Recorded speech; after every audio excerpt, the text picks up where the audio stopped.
ဘာအန်ရရှိဆုံးကန်စတာတွေထောင်ထဲရောက်ဝိုင်းပါလှုပ်လဲတင်သိပါသလားသူတို့တွေကထောင်အနာပိုင်ရဲ့မျက်စိရှေ့မှာအပြင်လောကကိုပါထိန်ချုံနေကြတာပါ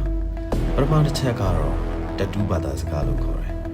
ခန္ဓာပေါ်ဝါတတူးတွေကတော့ဒါတာမတတူးတွေမျိုးမဟုတ်ဘူးထောင်ထဲမှာဂိုင်းတစ်ဂိုင်းနဲ့တစ်ဂိုင်းစကားမပြောဘဲနဲ့ဒီလူကလူဘယ်နှယောက်တတ်တယ်ဆိုတယ်ဂိုင်းထဲမှာဘလောက်ရာလူရှိတယ်ဆိုတဲ့တတူးကိုကြည့်ပြီးတော့ချက်ချင်းသိနိုင်တယ်ဥပမာမျက်ရည်စက်ပုံစံတတူးကလူတစ်ယောက်တက်ခဲ့ဘူးလေဆိုတဲ့အဓိပ္ပာယ်ကိုဒါကြောင့်ထောင်ထဲမှာစကားတစ်လုံးမှမပြောဘဲနဲ့တတူးတွေကိုကြည့်ုံနဲ့ဘသူ့ကိုကြောက်အောင်မယ်ဆိုတာသူတို့တမ်းပြီးတော့သိနိုင်ပါတယ်ဒုတိယတစ်ချက်ကတော့ထောင်တွင်းမှာပေါင်ဖို့စီးပွားရေးလုပ်တဲ့အရာပဲဖြစ်တယ်ထောင်အာဏာပိုင်တွေကဘလောက်ပဲပိတ်ပင်ထားပါစေကန်စတာတွေကတော့ထောင်ထဲမှာကိုယ်ပိုင်စီးပွားရေးစနစ်တစ်ခုကိုတည်ဆောက်ထားကြတယ်အပြင်လောကမှာ10ပြားလောက်ပဲတန်တဲ့ secret သို့မဟုတ်တကြားလုံးတစ်လုံးမှာထောင်ထဲမှာဆိုရင်တော့ဒေါ်လာရာချီတန်ဖိုးရှိတဲ့ကုန်ပစ္စည်းဖြစ်သွားတယ်ဒါဟာထောင်ဝန်ထမ်းတချို့ကိုငွေပေးပြီးလက်ထိုးတာသို့မဟုတ်ထောင်ဝန်စာပစ္စည်းတွေထဲမှာလှုပ်ဝက်ပြီးတော့ငွေစေဝါနဲ့ဖုန်းတွေကိုသူတို့သွင်းတယ်ပြီးရင်အဲ့ပစ္စည်းတွေကိုထောင်အတွင်းထဲကတခြားအကျဉ်းသားတွေကိုအစမတန်ဈေးနဲ့ပြန်ရောင်းပြီးတော့ထောင်ထဲကနေငွေအမြောက်အများကိုရှာဖွေနေရပဲဖြစ်တယ်တတိယတစ်ချက်ကတော့ဝေလာ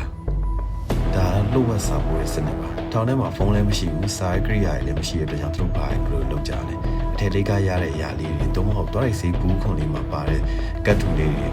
တို့ရတွေကိုသိငယ်တဲ့စာရွက်လိပ်လေးကိုဖြစ်အောင်လုပ်တယ်နောက်တော့ရေးတဲ့အခါမှာလည်းတမယိုးချပုံစံမျိုးနဲ့ရေးတာမျိုးမဟုတ်ဘူးသူတို့ရဲ့ဘာသာစကားနဲ့သူတို့ရဲ့အကုတ်လေးနဲ့သူတို့ရေးတာဖြစ်တယ် ABCD ဆိုလို့ရှိရင်သူတို့သတ်မှတ်ထားတဲ့ပုံစံတိုင်းလေးကိုသူတို့ကအစာလေးပေါ်မှာအပြင်ကဂိုင်းသားတွေဘသူ့ကိုတတ်ရမယ်ဘယ်ကနေငွေညှိရမယ်ဆိုတဲ့အမိန့်တွေသူတို့ကအထက်ကနေပေးတယ်ဒါကိုထောင်ဝင်စာလာတွေ့တဲ့သူတွေကနေတစ်စင်းအပြင်ကိုလှုပ်ဝက်သေးထုတ်ပြီးတော့အမိန့်ပေးတာပဲဖြစ်တယ်စရုပ်ထားတဲ့ချက်ကတော့ထောင်တွင်းလက်နက်တွေပါပဲဘာမှမရှိတဲ့ကွန်ကရစ်အခန်းငယ်လေးမှာသူတို့လက်နက်တွေကိုဘယ်လိုလုပ်လဲသူတို့စားတဲ့အစားအစာတွေအယိုးတွေပလတ်စတစ်တွေဇွန်းခရင်းတွေထိုးရတွေကိုကြမ်းမြေနဲ့ပုတ်တိုင်ပြီးဓာတ်ထက်တဲ့လက်နက်တွေအဖြစ်သူတို့ပြုလုပ်ကြတယ်ပိုဆိုးတာကတော့အဲ့လက်နက်တွေရဲ့ထိပ်ဖြားထောင်ရင်းအညစ်အကြေးတွေကိုသူတို့ကတုပ်လိမ့်နာတာပဲဖြစ်တယ်ရန်သူကိုထိုးလိုက်တဲ့အခါမှာရန်သူကဒဏ်ရာတေလောက်အောင်မနာကျင်ဘူးဆိုရင်တော့မှအဲ့အညစ်အကြေးကြောင့်ပိုးဝင်ပြီးတော့ရပ်ပိုင်းအတွင်းမှာတေဝအောင်လုပ်တဲ့အကွက်ပါ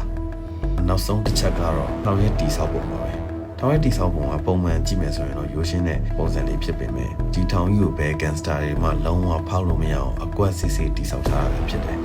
အစာအုံးတစ်ခုလုံးကိုတန်ကွန်ကရစ်နဲ့ရန်ထူကြီးရင်နဲ့ကာထားပြီးတော့အပြင်ဘက်မှာလည်း15ပေလောက်ရှိတဲ့တံမရီတတိုင်း၄ထပ်ပတ်ထားပါတယ်။ထောင်ထဲမှာအလင်းရောင်ရတဲ့ပဒင်းပေါက်လုံးဝမရှိပဲဂိုင်းသားတွေဟာတရက်24နာရီလုံးလုံးအခန်းထဲမှာပိတ်ပြီးတော့နေရတယ်။အပြင်လောကကိုလုံးဝမမြင်ရတဲ့အတွက်ကြောင့်လမ်းကြောင်းပျောက်စီပြီးထောင်ဖောက်ဖို့စိတ်ကူးတော့မှမြင်ရအောင်အုံနောက်ကိုဒုက္ခပေးထားတဲ့တိဆောက်မှုမျိုးပါ။ဒါကြောင့်ကမ္ဘာအကျန်းဆုံးကန်စတာတွေထောင်ထဲကိုထည့်ထားလေသူတို့ရဲ့မှောင်ခိုလောကဘယ်တော့မှအိတ်မပြောတော့အောင်ဆိုတာကိုကျွန်တော်ပြောပြချင်ပါတယ်။နောက်ထပ်ကမ္ဘာကျော်လူမိုက်ကြီးတွေထောင်ဖောက်တဲ့အကွက်တွေကိုတီးကျင်နေဆိုရင်တော့ follow လေးလုပ်ထားဖို့မမေ့နဲ့နော်။ Bye bye